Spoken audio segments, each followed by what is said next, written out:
If this investigation will find out na siya po ang nagpondo, I will politely ask him to step down.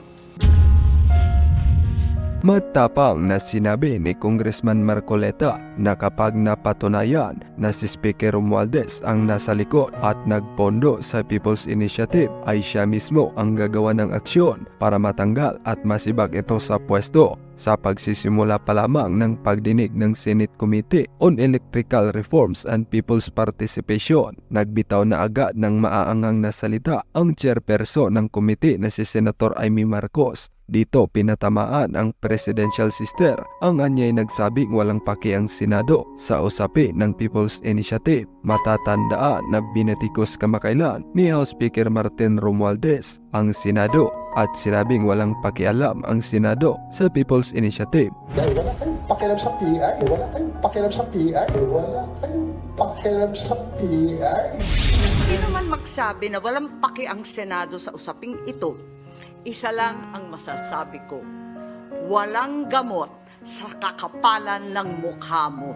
Dito nagpalabas din ang senadora ng mga video mula sa mga ulat ng iba't ibang news outlets kaugnay ng mga residente na pumirma sa signature forms kapalit ang ayuda. Ganon din ang ilang panayam kay House Speaker Martin Romualdez kaugnay ng People's Initiative. Ilang testigo rin ang ipresenta sa komite mula sa iba't ibang lokalidad gaya ng Quezon City na pinangakuan ng ayuda, pero kinwestiyon ni Representative Rodante Marcoleta kung bakit nagtatago ang mga pagkakakilanlan ng mga testigo. Sagot naman ng mga testigo, natatakot silang mabalikan ng mga taga-barangay na nasa likod ng pagpapapirma sa kanila. Sinoplak naman ni Senator Juan Miguel Zubiri si Marcoleta na dapat daw protektahan ang identity ng mga testigo at nilinaw na pinapayagan naman ito ng rules ng Senado. Tinayak naman ni Senator Ronald Bato de la Rosa sa mga testigo ang kanilang seguridad at kakausapin ang pambansang pulisya para bigyan sila ng proteksyon. Bahagya namang nagpalita ng salita ang ilang senador at si Representative Marcoleta kaugnay ng charter change, dahilan para ipaalala ni Senator Marcos na hindi dapat hijackin ang pagdinig. Kung kayo ang tatanungin mga kababayan, dapat nga ba natanggalin ni PBBM si Speaker Romualdez? Isulat ang inyong reaksyon at komento. Tsaka na po natin pag-uusapan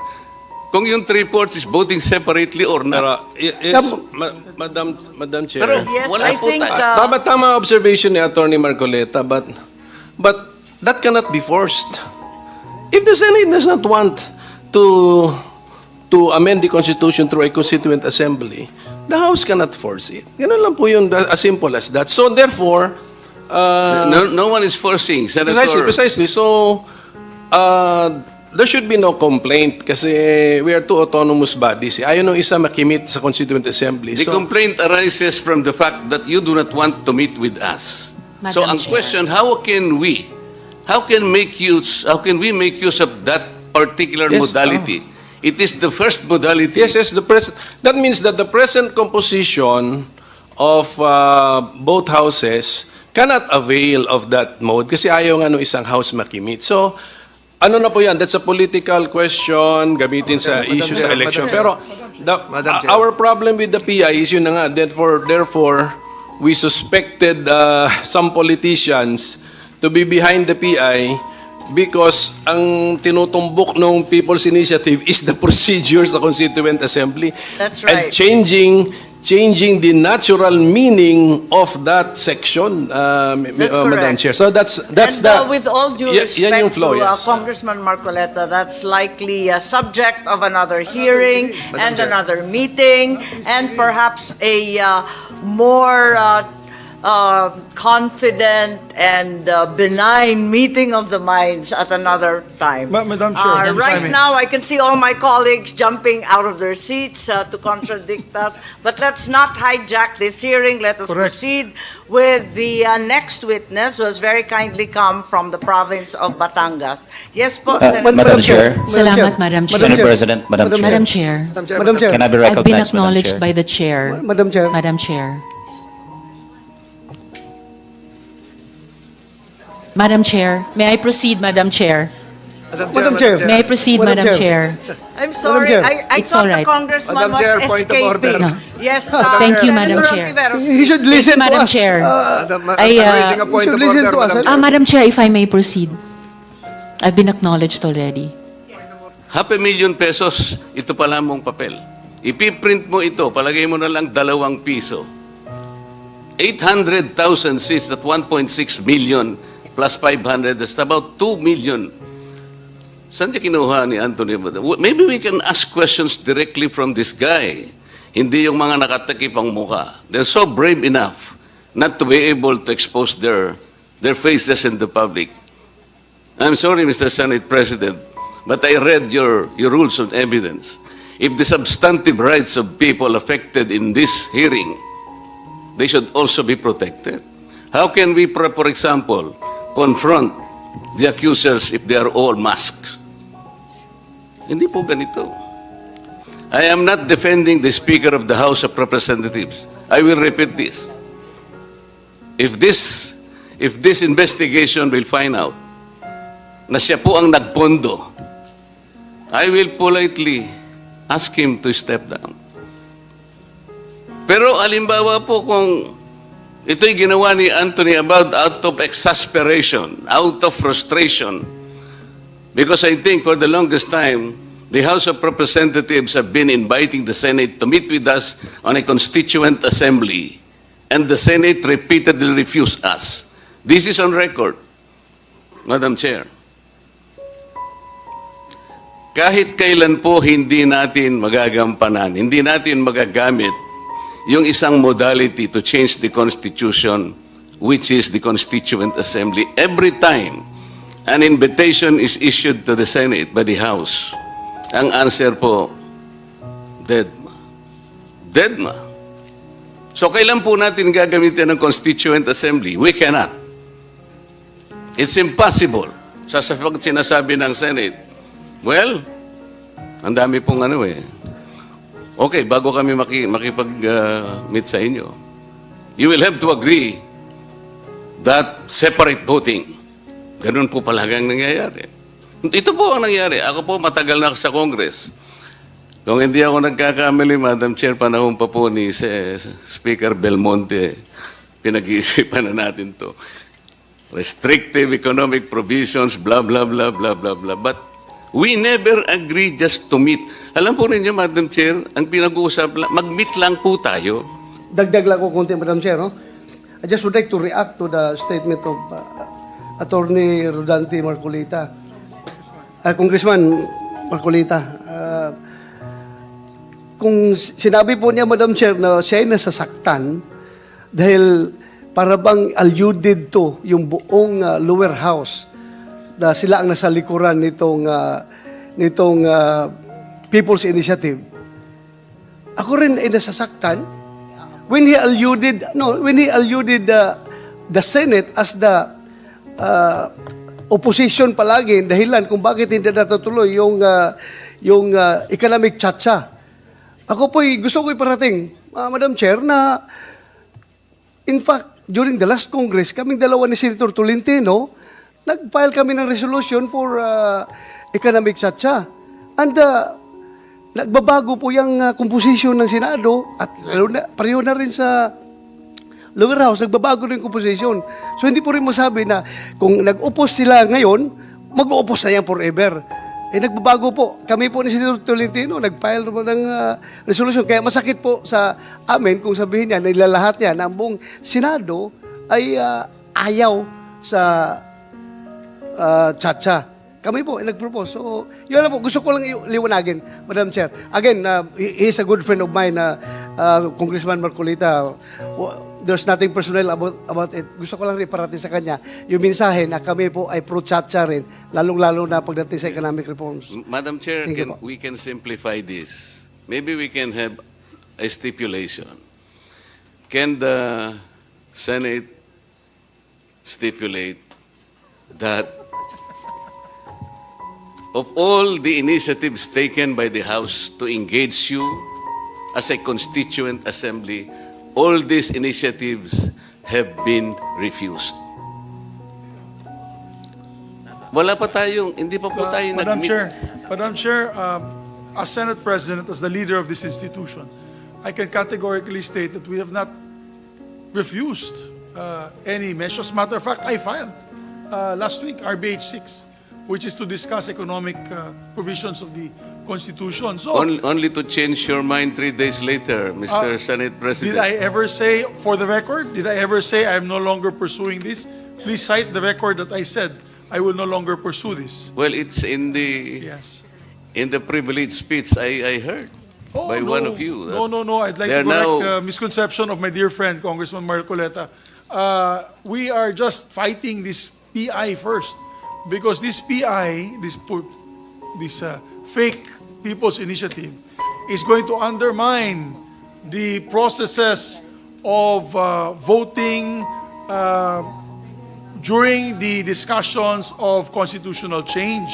Hindi po kami papayag na makapon ang Senado kasi mawawala po ang bicameralism that is stipulated 5 times in our Constitution and provides for the checks and balances of our institutions. Yun lamang po.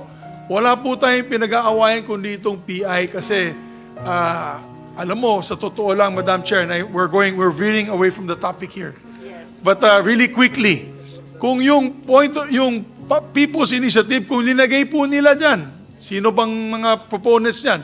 Kung linagay ng pirma dyan to amend the, for example, public services to allow 100% foreign ownership, sa tingin ko walang gulo eh. Pati sa amin walang aalma. Yun ay napakasimple. That is a right given by the Constitution. Pero hindi. It's a very simple question to vote as one, but it is full of hidden meaning, and it will open a Pandora's box that we can no longer come out from. So, yun lamang po, Madam Chair. I just want to put for the record, we have not categorically said no to amendments to the Constitution. As a matter of fact, I met with the President, and he said, let's discuss the economic provisions and stop this PI. He told me this yesterday, and I'm saying this for the record again. I gave that speech in Congress as a personal and collective privilege, but I'll say it again. The President said, stop this PI, it's getting out of hand, and focus on discussions on the floor on how we can improve the Constitution through the amendments to the economic provision. Yun Madam lamang Chair. po. Yun lamang po. Madam Chair, point of order. Yes, thank you very much. I listened Senator intently to the Escudero. distinguished chairperson when she enumerated the basis for this inquiry, which is basically PI. While I know this is a spirited debate that has been going on between the House and the Senate, and we have 2 excellent debaters here in the person of Congressman Marcoleta, Senator Bato, and SP Zubiri, this will have its proper time at another inquiry and meeting so that we can focus on the witness and also our Resource. numerous resource persons who took the time out to be with us this morning. With the indulgence, of course, of my dear colleague and friend, Congressman Marcoleta. I agree, Madam Chair. So, ang tinatanong ko lang po na kung meron tayong ma-stipulate, sapagkat totoo naman hindi pa tayo nag-meet as a constituent assembly. That is a fact. From all the invitations we had given to the Senate, wala pa pong nangyari doon.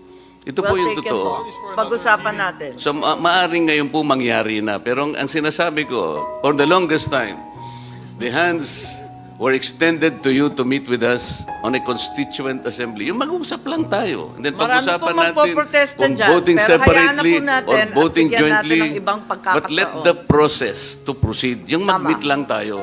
Napakaganda na po sigurong simula yun. Thank you. Mr. Senate President, Madam Chair. Thank you. Thank you po. Thank you, Congressman Marcoleta. Well taken. We will certainly consider that at the earliest possible opportunity. In the meantime, if you will allow me to proceed to the witness na nakapag-oath nung nasa kabilang kwarto, eto nga, may idadagdag ka pa. Sabi mo, ang ginagamit na pangalan yung Pangulo. Na laging sinasabi, ang utos ng Pangulo, kaya daw may deadline pa. Tama po ba? Opo. Okay, may idadagdag ka pa ba? Wala na po. Wala na po. Okay, maraming salamat. At mawalang galang, pwede ka nang umalis, pero mawalang galang.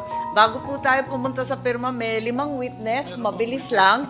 Mabilis lang po, taga Bukidnon, para ipaalam sa lahat na ito ay ginaganap sa buong kapulungan. Hindi lamang dito sa Luzon, kundi hanggang sa Mindanao, kinalat talaga itong mga form na ito.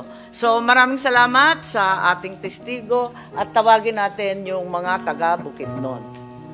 Kapitan ninyo, hindi kaalyado ng mayor at ng congressman ninyo. Kaya, ano ang nangyari? Ipaliwanag po ninyo, please. Good afternoon po, Madam Chair. Your Honor, dumating lang po kasi yung form sa amin. Tapos tinanong sa akin kung para saan yon. In-explain ko lang po dun sa kapitan kung para saan yung form. Tapos kahit siya ayaw niyang pumirma kasi ayaw niya nun. Tapos po inutos lang po sa barangay health workers na papirmahan yung gusto lang pong pumirma. Saan galing yung form sa pagkaalam ninyo? Kasi kalakip nun, di ba, may listahan daw. Galing po sa LGU, Galing sa mayor or sa congressman? sa Congress po. Sa opisina ng kongresista, yung listahan. Opo. Tapos, pinadala yung listahan kasama nung formularyo, yung form na pinapapirma. Ganun ba yun? Form lang po yung nakita ko. Paano mo alam kung sinong papapirmahin? Sinabi lang po na kailangan pumirma lahat po dun sa barangay namin. Okay. Pumirma naman kayo. Ako po, hindi po ako pumirma, pati po yung kapitan. Bakit? Ayoko po. Bakit ayaw ninyo? Hindi ninyo maintindihan dahil English? Ano po naintindihan ko po, pero yung ibig sabihin kaya ayoko pong pumirma. Okay. So ayaw ninyo na paltan yung saligang batas, yung voting jointly, at iba pa. Opo. May sinasabing perang ibibigay ba? May narinig po ako. Ganon. At may nabigyan ba ng pera dun sa mga pumirmang hindi katulad nyo? Wala po. Tumanggap ba yung mga BHW ninyo? Wala rin po. Wala naman. Pero yung kapitan ninyo, pinangakuan ba sila? Hindi po. Hindi rin. Tapos, ano pa yung masasabi mo tungkol dito? Palibasa siguro, yung kapitan hindi kaalyado ninyong mayor at kongresista. Tama po ba yun? Opo. Naintindihan ba nung mga kasamahan ninyo o kabarangay ninyo yung pinipirmahan nila? Hindi po. Ang alam po nila ayuda. Alam nila ayuda kasi yun ang pangako, no? Opo. Sino nagsabi na ayuda yun? Yung BHW, utos ng City Hall? Ganun po ba? Yung perception lang po siguro nung mga nando kasi parang nagte-trending na po kasi siya. Tama. Trending na may ayudang kalakip yun. Opo. Oo. Tapos, linilista ba yung mga pangalan nila? Sa alam ko, hindi ko po alam kung nililista po. Pero marami bang pumirma doon sa barangay ninyo? Konti lang po kasi nung sinubmit po yon dahil may deadline daw po, binalik po kasi yung forms kasi kulang daw po yung mga pirma. Ano yung deadline? Kasi sinasabi daw, ang presidente daw ang nirarason. Tama ba yun? Opo, yun po ang sabi. Ano daw ang kinalaman ng presidente dyan? Ang sabi po is utos daw po yun ng presidente. Ano daw? Ano ba? Utos daw po yun ni BBM. Utos yun po ni yung BBM. exact word. Ay, ganon. At sumusunod lang sila. Opo. Kung utos ng Pangulo, ba't hindi ninyo sinunod? Meron po akong freedom of choice. Okay. Recording in progress. Sige. At yung mga kaalyado lang ni Mayor ang binigyan ng pera, tama ba yun? Hindi ko po alam. Kasi meron nagbanggit ng katulad noon. May dadagdag ka pa? Wala na po. Bakit ka takot? Ba't ka nagtatakip ng mukha katulad ng sinabi ni Congressman Marcoleta? Babalikan ka ba? Pwede po. Nino? Kasi po, hindi ko po masabi dito kasi matitrace po nila ako pag sinabi ko po yung dahilan. Ganon. Pero opisyal. Opo. mga opisyal, babalikan ka dyan sa lugar ninyo. Opo. Sige. May maidadagdag ka pa o yung mga kasamahan ko, may katanungan po kayo? Yes, Senator Bato, please. Madam Chair, this is not a question to our resource person. Just would like to inquire if it was ruled by the chair that Anthony Abad will be issued subpoena for the next hearing. Yes, I think motions were received and It was rolled certainly by- we have resolved to send a subpoena to the said Attorney Abad. Although I think information was sent to this committee that he has flown overseas. Overseas? Okay. Madam Chair,